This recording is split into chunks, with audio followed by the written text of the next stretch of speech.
Hi hello ನಮಸ್ಕಾರ, ನಿಮಗೆಲ್ಲರಿಗೂ ಸ್ವಾಗತ ಆಶಾ ಅಡುಗೆ ಮನೆಗೆ. ಇವಾಗ ಬೇಸಿಗೆ ಕಾಲ ಅಂತೂ ಸ್ಟಾರ್ಟ್ ಆಗಿದೆ. ಬೇಸಿಗೆ ಅಂದರೆ ಮಾವಿನಕಾಯಿ ಸೀಸನ್ ಅಂತೂ ಸ್ಪೆಷಲ್ ಆಗಿರುತ್ತೆ. ಮಾವಿನಕಾಯಿ ಸೀಸನ್ ಇದೆ ಅಂದರೆ ನಾವಿವತ್ತು ಸ್ಪೆಷಲ್ ಆಗಿ ಮಾವಿನಕಾಯಿ ರೆಸಿಪಿನ ರೆಡಿ ಮಾಡ್ತಾ ಇದ್ದೇವೆ. ಅಂದರೆ ಮಾವಿನಕಾಯಿ ಚಿತ್ರಾನ್ನನ ರೆಡಿ ಮಾಡ್ತಾ ಇದ್ದೇವೆ. ಹಾಗಾದರೆ ತುಂಬಾ ಟೇಸ್ಟಿಯಾದ ಈಸಿಯಾದ ಈ ರೆಸಿಪಿನ ಹೇಗೆ ಮಾಡೋದಂತ ನೋಡೋಣ ಬನ್ನಿ. ಎಲ್ಲಕ್ಕಿಂತ ಮೊದಲು ನಾವಿಲ್ಲಿ ಒಂದು ಹಸಿ ಮಾವಿನಕಾಯಿನ ಇಲ್ಲಿ ತೆಗೆದುಕೊಂಡು ಈ ರೀತಿಯಾಗಿ ಇದನ್ನು ಚೆನ್ನಾಗಿ ತುರಿಬೇಕಾಗುತ್ತೆ. ಈ ರೀತಿಯಾಗಿ ಕಂಪ್ಲೀಟ್ ಆದ ಮಾವಿನಕಾಯಿನ ಚೆನ್ನಾಗಿ ತುರಿಬೇಕು. ನಾನು ಇಲ್ಲಿ ಸಿಪ್ಪೆ ಸಹಿತ ಇದನ್ನು ತುರಿತಾ ಇದ್ದೇನೆ.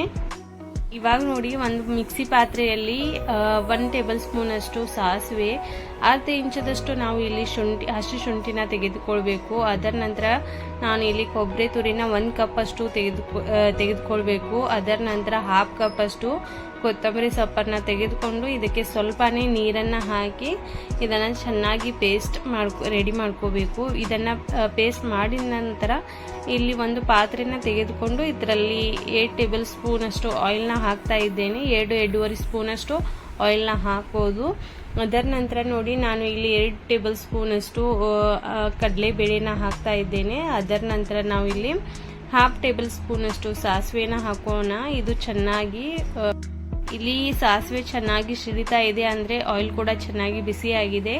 ಇದೆ ಸ್ವಲ್ಪನೇ ಹುರಿದ ನಂತರ ನಾವು ಇಲ್ಲಿ ಶೇಂಗಾನ ಯೂಸ್ ಮಾಡ್ತಾ ಇದ್ದೇವೆ. ನಾನು ಇಲ್ಲಿ 1/2 ಕಪ್ ಅಷ್ಟು ಶೇಂಗಾನ ಯೂಸ್ ಮಾಡ್ತಾ ಇದ್ದೇನೆ. ಇದ್ರ ಸ್ವಲ್ಪನೇ ಕಲರ್ ಚೇಂಜ್ ಆಗುವವರೆಗೂ ಇದನ್ನು ಹುರಿಬೇಕು. ಇದರ ಸ್ವಲ್ಪ ಕಲರ್ ಚೇಂಜ್ ಆದ ನಂತರ ನೋಡಿ, ಇಲ್ಲಿ 5-6 ಹಸಿ ಮೆಣಸಿನಕಾಯಿನ ಈ ರೀತಿಯಾಗಿ ಕಟ್ ಮಾಡಿ ನಾನು ಹಾಕ್ತಾ ಇದ್ದೇನೆ. ಸ್ವಲ್ಪ ಖಾರ ಇದ್ದರೆ ಇದ್ರ ಕ್ವಾಂಟಿಟಿ ಸ್ವಲ್ಪ ಕಡಿಮೆ ಮಾಡಬಹುದು, ಇಲ್ಲ ಸ್ವಲ್ಪ 6-7 ನೀವು ಇಲ್ಲಿ ಹಸಿಮೆಣಸಿನಕಾಯಿನ ಯೂಸ್ ಮಾಡಬಹುದು. ಅದರ ನಂತರ ನೋಡಿ, ನಾವು ರೆಡಿ ಮಾಡಿಟ್ಟಿರುವಂಥ ಕೊಬ್ಬರಿ ಪೇಸ್ಟನ್ನು ಇದರಲ್ಲಿ ಹಾಕಿ ಅದನ್ನು ಕೂಡ ನಾವು ಚೆನ್ನಾಗಿ ಒಂದ್ಸರ್ತಿ ಮಿಕ್ಸ್ ಮಾಡ್ಕೋಬೇಕು. ಇದನ್ನು ಹಾಕಿದ ನಂತರ ನೋಡಿ, ನಾನು ಇಲ್ಲಿ ಕರಿಬೇವು ಕೂಡ ಯೂಸ್ ಮಾಡ್ತಾ ಇದ್ದೀನಿ. 1 ಕಡ್ಡಿಯಷ್ಟು ಕರಿಬೇವಿನ ತಪ್ಪಲನ್ನು ಇದರಲ್ಲಿ ಹಾಕಬೇಕು. ಕರಿಬೇವು ಹಾಕಿದ ನಂತರ ನೋಡಿ, ಇದನ್ನು ಕೂಡ ಚೆನ್ನಾಗಿ ಮಿಕ್ಸ್ ಮಾಡ್ತಾ ಹೋಗಬೇಕು.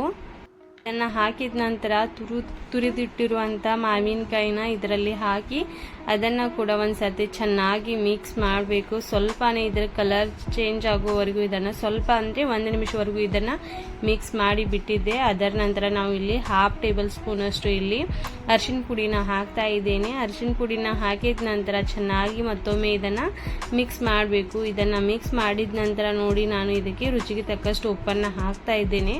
ನಾವು ಆಲ್ರೆಡಿ ರೈಸ್ ಬಾಯ್ಲ್ ಮಾಡ್ತಿರ್ತೀವಲ್ವ, ಅವಾಗ ರೈಸಲ್ಲಿ ನಾವು ಉಪ್ಪನ್ನು ಯೂಸ್ ಮಾಡಿರ್ತೀವಿ. ಅದಕ್ಕೋಸ್ಕರ ಇಲ್ಲಿ ಸ್ವಲ್ಪನೇ ಉಪ್ಪನ್ನು ಯೂಸ್ ಮಾಡಬೇಕು. ರುಚಿಗೆ ತಕ್ಕಷ್ಟು ನೀವು ಆಮೇಲೆ ಕೂಡ ಹಾಕ್ಬೋದು. ಅದರ ನಂತರ ನೋಡಿ, ಇದಕ್ಕೆ ನಾನು ರೈಸ್ನ ಹಾಕ್ತಾ ಇದ್ದೇನೆ. ರೈಸ್ನ ಹಾಕಿ ಇದಕ್ಕೆ ಚೆನ್ನಾಗಿ ಮಿಕ್ಸ್ ಮಾಡ್ತಾ ಹೋಗಬೇಕು. ಈ ರೀತಿಯಾಗಿ ಬಾಯ್ಲ್ ಮಾಡಿಟ್ಟಿರುವಂಥ ರೈಸ್ನ ಹಾಕಿ ಇದನ್ನು ಚೆನ್ನಾಗಿ ಒಂದ್ಸರ್ತಿ ಮಿಕ್ಸ್ ಮಾಡಿ ಲಾಸ್ಟಲ್ಲಿ ಇದರಲ್ಲಿ ಕೊತ್ತಂಬರಿ ಸೊಪ್ಪನ್ನು ಕಟ್ ಮಾಡಿ ಹಾಕಿ ಚೆನ್ನಾಗಿ ಮಿಕ್ಸ್ ಮಾಡಬೇಕು. ಇಲ್ಲಿ ನೋಡಿ, ಕೇವಲ 5-10 ನಿಮಿಷದಲ್ಲಿ ರೆಡಿಯಾಗುವಂಥ ಮಾವಿನಕಾಯಿ ಚಿತ್ರಾನ್ನನ ನೀವು ತುಂಬ ಈಸಿಯಾಗಿ ಅದೇ ರೀತಿಯಾಗಿ ತುಂಬ ಕಡಿಮೆ ಸಮಯದಲ್ಲಿ ಇದನ್ನು ಮಾವಿನಕಾಯಿ ಚಿತ್ರಾನ್ನ ಮಾಡ್ಬೋದು. ತುಂಬಾ ಟೇಸ್ಟಿ ಕೂಡ ಆಗಿರುತ್ತೆ. ಒಂದ್ಸರ್ತಿ ಟ್ರೈ ಮಾಡಿ ನೋಡಿ ಹೇಗಾಗಿದೆ ಅಂತ. ಮಕ್ಕಳು ಕೂಡ ಇಷ್ಟಪಟ್ಟು ತಿಂತಾರೆ, ಅದೇ ರೀತಿ ದೊಡ್ಡವರು ಕೂಡ ಇಷ್ಟಪಟ್ಟು ತಿಂತಾರೆ.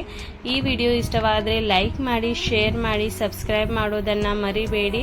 ಸಬ್ಸ್ಕ್ರೈಬ್ ಮಾಡೋದ್ರಿಂದ ಎಲ್ಲಕ್ಕಿಂತ ಮೊದಲು ನನ್ನ ವಿಡಿಯೋಸ್ಗಳು ನಿಮ್ಮಲ್ಲಿ ಬರೋದ್ರಿಂದ ನೀವು ಎಲ್ಲಕ್ಕಿಂತ ಮೊದಲು ನನ್ನ ವಿಡಿಯೋಸ್ನ ನೋಡ್ಬೋದು. ಥ್ಯಾಂಕ್ಸ್.